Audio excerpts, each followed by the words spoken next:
In the summer of the year 678, an Arab fleet stretched across the Sea of Marmara like a serpent of wood and iron. Hundreds of ships, thousands of warriors, the fury of the Umayyad Caliphate concentrated on a single objective: Constantinople. Muawiyah, the caliph who had unified the Islamic world under a single sword, was convinced that that walled city would fall just as Damascus, Jerusalem, and Alexandria had fallen. Nothing, he thought, could stop the tide advancing from the desert toward the heart of Christendom. But what awaited that armada was not surrender. It was not fear. It was something they had never seen, something no army in the known world had faced. On the docks of Constantinople, 15 Byzantine ships prepared in silence. They were old, worn, insignificant, next to the immensity of the enemy fleet. But on their prows, hidden under leather tarps, slept bronze tubes that would forever change the history of warfare. And when the Arab galleys drew close enough, the silence shattered. A roar surged from the bowels of the Byzantine ships. A stream of liquid fire burst from the tubes like the tongue of a dragon awakened from its thousand-year slumber. The flames struck the water and did not go out. They struck the wood and devoured it. They struck flesh and consumed it. The Arab sailors threw themselves into the sea, but the sea was burning. The sails became torches. The masts became columns of black smoke. The screams of men mingled with the roar of the flames until it was impossible to tell one from the other. When the smoke finally cleared over the waters of the Bosporus, the remains of an invincible armada floated, charred, among the waves. The greatest empire in the world had been stopped by 15 ships and an impossible weapon. And the echo of that fire that burned upon the water would resound for more than 700 years, protecting the walls of a city that refused to die. This is the story of Greek fire, the most secret, most devastating, and most mysterious weapon the ancient world ever knew. To understand how an incendiary liquid could alter the course of civilization, it is necessary to step back and contemplate the world as it was in the second half of the 7th century. The Byzantine Empire, direct heir of Rome, teetered on the brink of collapse. The long wars against the Sasanian Empire of Persia had bled its armies dry, emptied its coffers, and weakened its borders. And just when peace with Persia seemed to offer a respite, a new force emerged from the sands of Arabia with a speed no one had anticipated. Islam, born barely a few decades earlier on the Arabian Peninsula, had expanded like an unstoppable sandstorm. In less than a generation, Arab armies had conquered Syria, Palestine, Egypt, and North Africa. Territories that had been Roman for centuries fell one after another like dominoes. The most ancient cities of the Christian world, including Jerusalem itself, passed into Muslim hands. The Mediterranean, which Rome had called Mare Nostrum, our sea, ceased to belong to a single empire. Constantinople, the jewel of the Bosporus, the city that Constantine had founded as the new capital of the Roman world, remained as the last bastion. Its Theodosian walls, built centuries before, were still the most formidable in Christendom, but walls alone were not enough. The Umayyad Caliphate, based in Damascus, had resources that seemed inexhaustible: men, ships, gold, and a religious conviction that turned every warrior into a soldier willing to die. The Caliph Muawiyah, a patient and methodical strategist, understood that as long as Constantinople existed, Muslim dominion over the Mediterranean would never be complete. He decided the city must fall. The campaign was not an impulsive attack. It was a calculated military operation that unfolded over years. Between the years 672 and 673, Arab fleets secured bases along the coasts of Asia Minor. They captured Tarsus in Cilicia. They took Rhodes and turned it into a supply base, with a garrison of 12,000 men that rotated regularly from Syria. They planted wheat on the island, brought livestock, built naval workshops. It was not a lightning assault. It was a slow, methodical strangulation designed to suffocate Constantinople before delivering the final blow. The peninsula of Cyzicus, facing the capital's walls, became the base camp of the Arab Armada. Each spring the ships departed from Cyzicus and attacked the city's defenses. Each autumn they withdrew to winter, and each year the siege tightened a little more. Constantinople held, but time was working against it. In the midst of this existential crisis, a man governed whom history would remember as Constantine IV. He had ascended to the throne as barely a young man, but war had hardened him quickly. He was not a military genius in the classical sense. He was something perhaps more valuable, a pragmatic leader, capable of recognizing that the survival of his empire depended not only on the courage of his soldiers, but on the ingenuity of his engineers. Constantine understood something fundamental. At sea, the Arabs were superior in number. Their fleets were composed of ships built by the finest naval carpenters of the Eastern Mediterranean, many of them Syrians, Egyptians, and Phoenicians who had served Byzantium before their lands fell under Muslim dominion. The very men who had built the Byzantine navy were now building the navy that intended to destroy it. In a conventional battle, galley against galley, oar against oar, Constantinople could not win. But then a man arrived, a refugee, a fugitive from conquered Syria. His name was Callinicos, and he came from Heliopolis. The chronicles describe him as a craftsman, an engineer, an alchemist. Perhaps he was all of those things. What we know for certain is that he carried with him a secret worth more than all the armies in the world, the formula of an incendiary substance that burned upon the water. No one knows exactly what that mixture contained.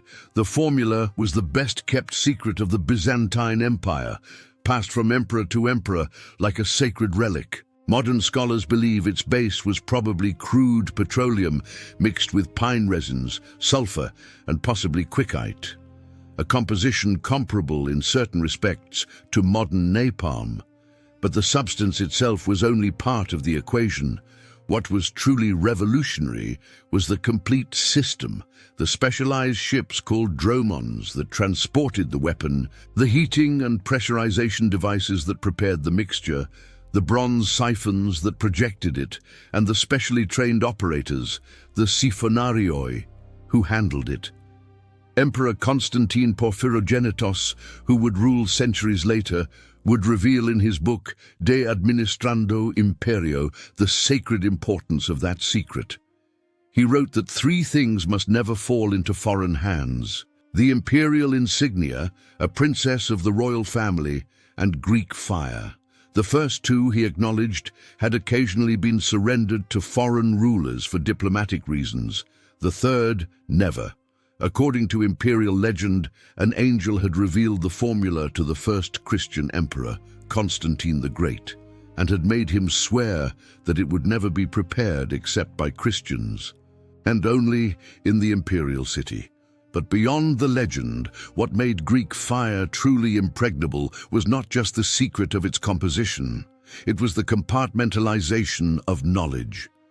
Each operator knew only one component of the system. Those who prepared the mixture did not know how the siphons worked.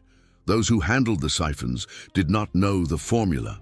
The builders of the specialized ships were ignorant of both.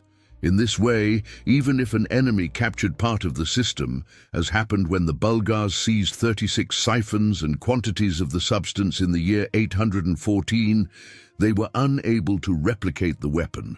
The preparation for the decisive confrontation was silent and meticulous. While the Arabs relied on their numerical superiority, Byzantine engineers worked in the arsenals of Constantinople.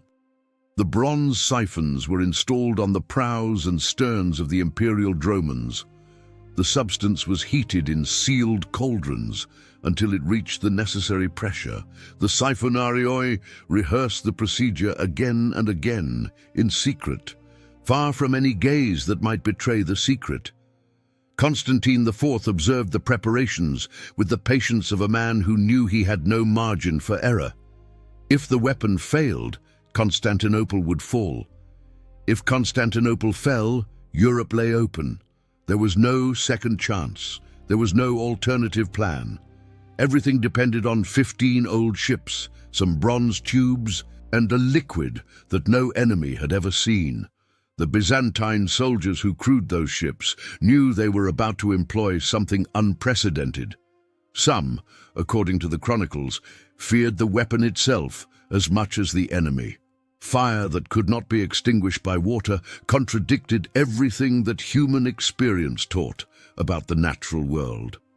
It was, in a sense, a technological miracle wrapped in the mystery of alchemy. And then the moment arrived. In the autumn of the year 677 or the beginning of 678, the sources differ on the exact date, Constantine IV decided he had waited long enough. 4 years of siege had weakened both sides, but the Arabs kept arriving each spring with more ships, more men, more determination. The emperor understood that he had to act before the balance tipped definitively. The Byzantine fleet set sail at dawn. The Sea of Marmara was calm, which was essential. Greek fire could only be deployed effectively in tranquil waters and with the wind in its favor. The 15 imperial dromons advanced in close formation toward the Arab armada that stretched before the city like a forest of masts. The Arab commanders saw those ships approaching and felt no concern. 15 vessels against hundreds. It was almost laughable. Some Arab chroniclers would later record that their captains ordered the Byzantines surrounded, confident that numerical superiority would decide the battle in minutes. It was the last mistake many of them would make. When the distance closed enough, the Byzantine siphonarioi received the order. The bellows began pumping pressurized air into the sealed cauldrons. The mixture, heated to the critical point, vibrated inside the bronze tubes like a caged animal. And then, with a roar that witnesses would compare to the thunder of heaven, Greek fire burst from the siphons. What followed was something the ancient world had never witnessed. A stream of liquid flames crossed the space between the ships and struck the Arab galleys. The wood, soaked in sea salt and dried by the Mediterranean sun, ignited instantly. But what was truly terrifying was what happened next. When the sailors tried to extinguish the flames with water, the fire intensified. It spread across the surface of the sea like a burning carpet. The men who threw themselves overboard seeking refuge in the waves discovered, with absolute horror, that the water offered no salvation. The sea itself was on fire. The Byzantine chronicler Theophanes recorded that the Arabs, upon seeing the flames, threw themselves into the water, preferring to drown rather than burn alive. But many discovered that not even drowning was a clean option. The fire pursued them over the waves, clung to their skin, consumed their clothing and their flesh as they struggled desperately to stay afloat.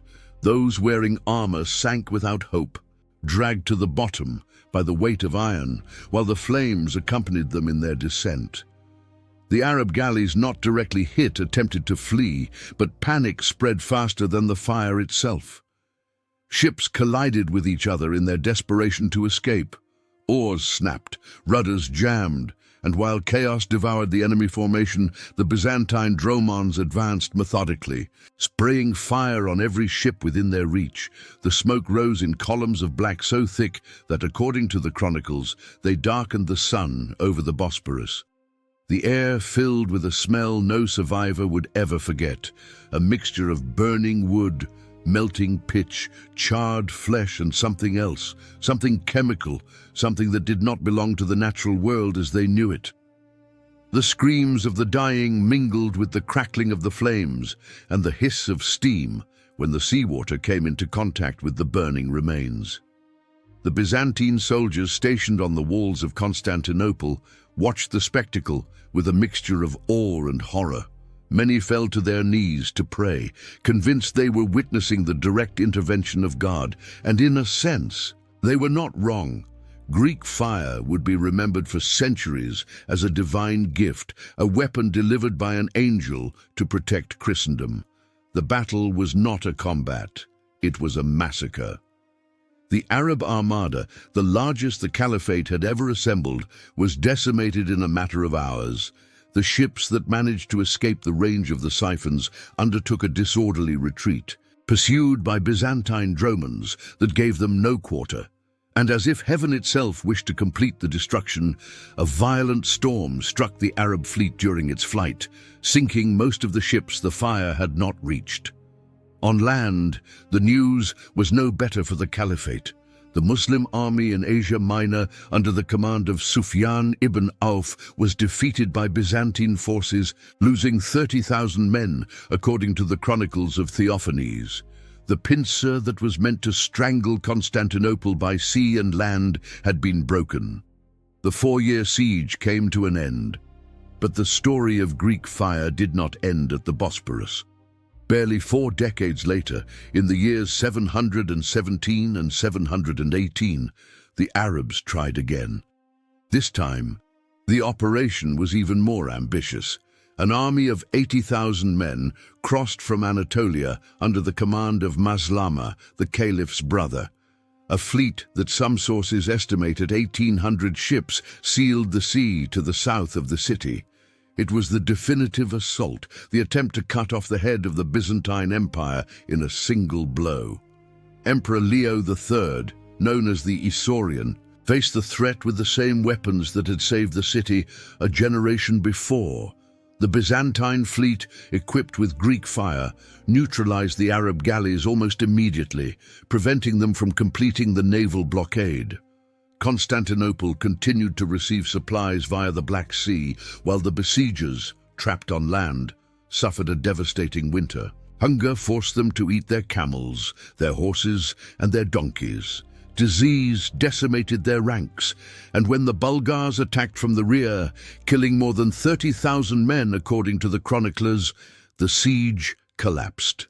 The retreat was a catastrophe comparable to the first. The storm that struck the Arab fleet on its return destroyed nearly all the surviving ships. Only 5 galleys, according to some sources, managed to return to port. Greek fire had not only saved Constantinople twice, it had saved Europe. Historians agree that if the city had fallen in the 7th or 8th century, the Byzantine Empire would have disintegrated, opening the way for Islamic expansion into the European continent 700 years before the Ottoman invasions. Western civilization, as we know it, could have taken a radically different course, and the weapon continued to protect the empire for centuries. In the year 941, when the Rus, those Viking warriors who had descended the rivers of Eastern Europe, attacked Constantinople with a fleet of 1,000 ships, Emperor Romanos I Lecapenus had barely 15 old dromons available. The Byzantine army was far away, fighting the Arabs. The imperial navy was combating pirates in the Mediterranean. The city seemed defenseless. But those 15 ships carried Greek fire. When the Rus, ignorant of the weapon, confidently surrounded the Byzantine ships to capture them, the siphons were activated. The chronicler Liutprand of Cremona, whose stepfather witnessed the attack as an ambassador in Constantinople, recorded what happened. The Vikings, upon seeing the flames, threw themselves into the water, preferring to drown rather than burn. But the weight of their armor sank them, and those who managed to stay afloat discovered that the fire followed them over the waves. The Rus fleet was annihilated. The prisoners were beheaded in the capital. Only a handful of ships managed to escape to Crimea. The Vikings, who had terrorized all of Europe, had found something that terrorized them. And then there were the Crusaders. When the knights of Western Europe marched toward the Holy Land, they found that Greek fire, or variants of it, was employed by their Muslim enemies. The memoirs of Jean de Joinville, a French nobleman who accompanied King Louis IX on the 7th Crusade in the mid-13th century, offer one of the most vivid and terrifying descriptions of the weapon ever written. Joinville recounted how one night, While guarding the tortoise towers of the Crusader camp, the Saracens fired Greek fire at them. He described the substance as something that approached with a front as wide as a vinegar barrel, with a tail of fire as large as a lance. The noise it made in flight, he wrote, sounded like the thunder of heaven. It looked like a dragon flying through the air. And the light it emitted was so bright that one could see the entire camp as if it were daytime. Because of the immense mass of fire and the radiance it gave off, the knight Walter of Curel, who was beside Joinville, spoke words that capture the absolute terror the weapon inspired. He said they were in the greatest danger they had ever faced, that if the fire caught their towers, they were lost and burned, that if they abandoned the defenses entrusted to them, they would be dishonored, that no one could save them from that peril except God himself, and his counsel was that every time the fire was thrown at them, they should get on their knees and elbows and beg the Lord to save them. 3 times that night, Greek fire was hurled at them. 4 times it was fired from the torsion ballista, and every time, the most hardened Crusaders of the Christian army prostrated themselves on the ground and prayed like frightened children, not before a superior army, not before an impenetrable fortress, but before a weapon that seemed to defy the very laws of nature. Beyond the physical damage which was devastating, Greek fire was a psychological weapon of unprecedented effectiveness. The horror of seeing companions burn alive, of knowing that water offered no refuge, of hearing the screams of men consumed by flames that clung to skin like a living thing. It shattered the morale of any army. Many soldiers simply fled their posts rather than face the flames. The fiercest bravery dissolved before that impossible fire. And yet, Greek fire had its limitations. It was not an infallible weapon. The siphons had a limited range. Deployment was only safe in calm seas and with favorable wind.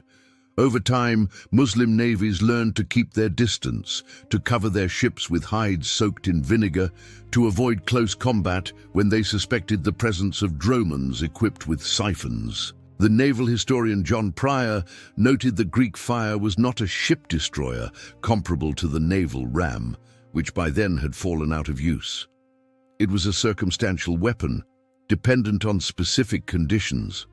But its power lay not only in the destruction it caused, but in the uncertainty it generated. No enemy commander could be sure when or where it would appear. Its mere existence altered the calculation of any naval operation against Constantinople, and that uncertainty, that fear of the unknown, was perhaps the most valuable protection Greek fire offered the empire. The secret was maintained for more than 700 years, 700 years in which entire empires were born and fell, in which religions expanded and fractured, in which the map of the world was redrawn again and again. And throughout all those centuries, the formula of Greek fire remained locked within the walls of Constantinople, transmitted in whispers from one emperor to the next, like a sacred prayer that only the anointed could speak. But every secret has a price. The same compartmentalization that had protected the formula for centuries became, in the end, its death sentence. As the Byzantine Empire shrank, losing territory after territory, the chains of knowledge transmission began to break. The artisans who prepared the mixture died without leaving successors. The engineers who maintained the siphons disappeared along with their workshops. The territories where the primary ingredients were obtained were conquered by enemies. The last confirmed mention of Greek fire being used in its original form dates to the 12th century. Anna Komnene, the Byzantine princess and historian, vividly described its use in a naval battle against the Normans of Pisa in the year 1099. After that, silence. During the siege of Constantinople by the Fourth Crusade in 1203, improvised fire ships are mentioned, but no source confirms the use of authentic Greek fire. The weapon that had protected an empire for more than 500 years had vanished. When Constantinople finally fell to the Ottomans on the 29th of May, 1453, Greek fire was already a memory, a legend, a ghost of past glories that could not return to save the city that had created it. Today, more than 1,300 years after Callinicos brought his formula to Constantinople, scientists continue debating its exact composition. Dozens of theories have been proposed: naphtha, saltpeter, sulfur, quicklime, calcium phosphorus, pine resins, crude petroleum.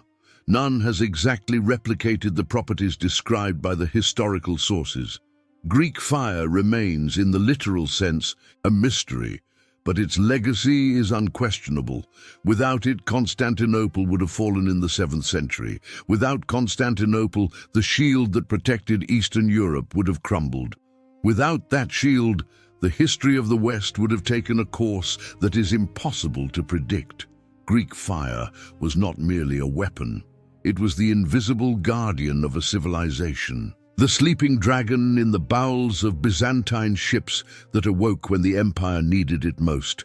And perhaps the most extraordinary thing of all is not what Greek fire destroyed, but what it preserved. Every book that survived in the libraries of Constantinople, every classical Greek text that Byzantine monks copied and that would later nourish the European Renaissance, every Roman legal tradition that would pass into Western law, all of that existed in part because a Syrian refugee arrived at a besieged city with a formula that burned upon the water. The fire went out centuries ago. The secret was lost in the ashes of a fallen empire, but the world that fire protected still burns. And every time someone opens a book, reads a law, or contemplates a work of art that bears the stamp of the Greco-Roman heritage, they are looking, without knowing it, through the flames of a fire that refused to be extinguished.